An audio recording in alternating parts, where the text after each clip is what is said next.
তো গাইস, তোমরা কি বলতে পারবা এগুলো কি গাছ? হ্যাঁ, ঠিকই ভেবেছো, এটা হচ্ছে কুমড়ো গাছ। আজকে আমি তোমাদেরকে এমন একটা পদ্ধতি দেখাবো যেটার মাধ্যমে খুব সহজেই কুমড়ো বীজ থেকে চারা তৈরি করতে পারবা।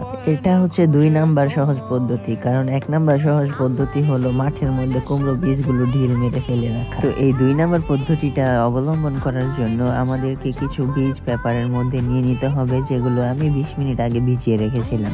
এখন 20 মিনিট পর সেই বীজগুলোকে পেপারের মধ্যে নিয়ে আমি এগুলোকে এভাবে পেঁচিয়ে নিচ্ছি। এখন পেঁচানো শেষ। এখন এগুলোর মধ্যে দিয়ে দিতে হবে পানি, কারণ পানি না দিলে তো বীজগুলো অঙ্কুরিত হবে না। তো এখন পানিটা দিয়ে খুব সুন্দরভাবে জাতা দিতে হবে, যেন একে অপরের সাথে পেপারগুলো লেগে থাকে। যদি এক্সট্রা কোনো পানি থাকে তখন তাদেরকে ঝরিয়ে নিবেন। তারপর নিয়ে নিবেন একটা পলিথিন, যেটার ভিতরে আমি রেখে এদেরকে গোল গোল ভাবে ঘুরাই নিতে হবে, মানে পলিথিনের ভিতর পেঁচিয়ে নিতে হবে আর কি, যেন ভিতরে বাতাস না যায়। এখন পলিথিনটাকে পেঁচিয়ে খুব